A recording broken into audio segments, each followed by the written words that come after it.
Second world war में Hiroshima और Nagasaki पर जब न्यूक्लियर हमले हुए तब दुनिया ने वॉर का एक अलग रूप देखा। न जाने कितने सालों तक उन बॉम्ब्स ने जापान के लोगों को दहशत में रखा था। उस इंसिडेंट के बाद शुरू हुआ एक सिलसिला न्यूक्लियर वेपन्स बनाने का। ये एक ट्रेंड जैसा बन गया। जिस देश के पास जितने ज्यादा न्यूक्लियर वेपन्स होंगे वो उतना ज्यादा ताकतवर कहलाएगा। आज के इस वीडियो में हम आपको 5 न्यूक्लियर वेपन्स के बारे में बताएंगे जिसके टेस्टिंग से ही पता चल गया कि हिरोशिमा और नागासाकी तो बस एक ट्रेलर था। उससे और भी खतरनाक वेपन्स इस धरती में मौजूद है। नंबर 1, आज से कुछ डेकेड पहले दुनिया की पहली लार्ज स्केल मिसाइल टेस्टिंग की शुरुआत हुई थी। आईवी माइक नाम के इस थर्मो न्यूक्लियर बम ने 10.4 मेगाटन टीएनटी का ब्लास्ट प्रोड्यूस किया था। आईवी माइक कभी वॉर में यूज करने के इंटेंशन से नहीं बनाया गया था। ये बस एक आइडिया था जिसको प्रूव करने के लिए टेस्ट किया गया था। 3 अक्टूबर 1951 को यूएस ने इस टेस्ट को एक आइलैंड पर मौजूद अपने एल्यूग लैब में टेस्ट किया था। इस थर्मो न्यूक्लियर बम का साइज इतना बड़ा था कि दूर से दिखने पर ये कोई न्यूक्लियर वेपन नहीं बल्कि कोई फैक्ट्री जैसा लग रहा था। इस पूरे बम को एल्यूमिनियम से बनाया गया था। इस टेस्टिंग प्रोजेक्ट में 9,350 मिलिट्री पर्सनल और 2,300 सिविलियंस इन्वॉल्व थे। वैसे तो इस थर्मो न्यूक्लियर वेपन का निकनेम शॉर्ट कैप था, लेकिन इसके ब्लास्ट होते ही मशरूम क्लाउड बना जो 2 मिनट के अंदर अंदर 56,000 फीट की ऊंचाई तक पहुंच गया था और कुछ देर में इसकी ऊंचाई 1 लाख फीट के ऊपर चली गई। ये ब्लास्ट इतना तेज था कि जिस आइलैंड पर इसका टेस्ट किया गया था वर्ल्ड मैप पर इसका नामो निशान मिट गया था। ये टेस्ट पहला टेस्ट था जो कि कैमरे पर रिकॉर्ड किया गया था। नंबर 2, इस टेस्ट के बाद एक दौर आया जब यूएसए एक के बाद एक लगातार न्यूक्लियर टेस्ट करने लगा। इस टेस्टिंग ऑपरेशन को ऑपरेशन कैसल का नाम दिया गया। इस ऑपरेशन को आज भी दुनिया के सबसे बड़े न्यूक्लियर टेस्ट में से एक माना जाता है। यूएस के मार्शल आइलैंड पर बिकनी एटोल नाम की एक जगह है जो दुनिया भर में सिर्फ मिसाइल और न्यूक्लियर टेस्टिंग के लिए जाना जाता है। यह 1946 से 1958 के बीच इस आइलैंड पर 20 एटॉमिक बम टेस्ट किए गए थे। इन्हीं में से एक था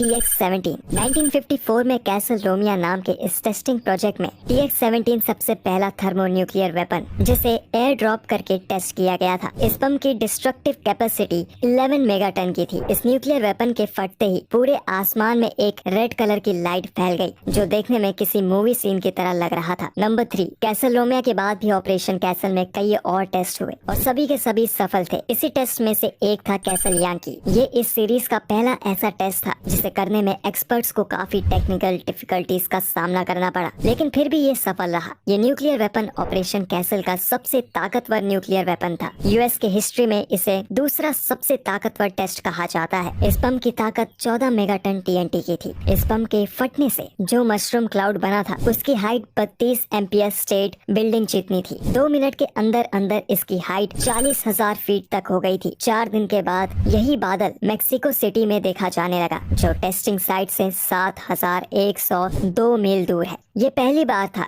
जब किसी मिसाइल टेस्टिंग की वजह से एक क्रिएट हुए बादल को आम लोगों ने देखा था। हालांकि इसके कुछ साइड इफेक्ट्स नहीं थे, लेकिन लोगों के मन में डर बना रहा। नंबर 4, अब हम जिस न्यूक्लियर वेपन की बात करने जा रहे हैं जो अब तक सभी वेपन से अलग था, ये यूएस मिलिट्री द्वारा टेस्ट किए बॉम्ब्स में से ये सबसे ताकतवर था और ऐसा भी जिसने अपने एक्सपर्ट्स क्रिएटर्स को भी चौंका दिया। इस बम का नाम था श्रिम्प और इस टेस्ट को कैसल ब्रेवो का नाम दिया गया था। इस टेस्ट को 1 मार्च 1954 में कंडक्ट किया गया था। बाकी न्यूक्लियर वेपन से ये अलग इसलिए था क्योंकि इसमें लिथियम ड्यूट्राइड फ्यूल का इस्तेमाल किया गया था। इस बम को 6 मेगाटन की पावर के हिसाब से बनाया गया था, लेकिन लिथियम के इस्तेमाल किए जाने से इसने 15 मेगाटन का ब्लास्ट किया। ये इसके ओरिजिनल साइज से 2.5 गुना ज्यादा था। एक्सपर्ट्स ने इस बात का बिल्कुल अंदाजा नहीं लगाया था। इस न्यूक्लियर वेपन के फटने से पूरा बिकनी एटोल आइलैंड हिल गया। साथ ही इस धमाके को आसपास के आइलैंड पर भी महसूस किया गया था। इसके रेडिएशन से काफी लोगों को नुकसान हुआ। कहा जाता है कि एक मछुआरों की शिप इस ब्लास्ट में डूब गया। हालांकि इस टेस्ट से पहले सभी लोगों को वहां से एवोक्यूएट कर लिया गया था, लेकिन इस बम ने उम्मीद से तबाही मचाई। 100 से अधिक लोग इसके रेडिएशन से कंटेमिनेट हुए थे, जिसमें कई यूएस सोल्जर्स भी शामिल थे। ये वो समय था जब पूरी दुनिया ने यूएस के इस न्यूक्लियर टेस्ट पर सवाल उठाए। यहाँ तक कि इंडिया और ऑस्ट्रेलिया ने भी इनका साथ नहीं दिया, जो उस समय अमेरिका के सबसे अच्छे दोस्त माने जाते थे। इस इंसिडेंट का एग्जाम्पल देते हुए 1963 1993 में एक ट्रीटी साइन कर न्यूक्लियर वेपन की टेस्टिंग पर पार्शियल बैन लगा दिया गया। नंबर 5, 30 अक्टूबर 1961 को सोवियत यूनियन ने दुनिया का सबसे ताकतवर न्यूक्लियर वेपन टेस्ट किया था। पूरी दुनिया में आज तक इसकी ताकत का मुकाबला करने वाला दूसरा कोई न्यूक्लियर वेपन नहीं बना। सोवियत RDS-220 हाइड्रोजन बम या तसार बम की टेस्टिंग सेवर्ने आइलैंड पर सुखोनियो केप के ऊपर किया गया था। इस बम ने 58 मेगाटन TNT का ब्लास्ट किया था,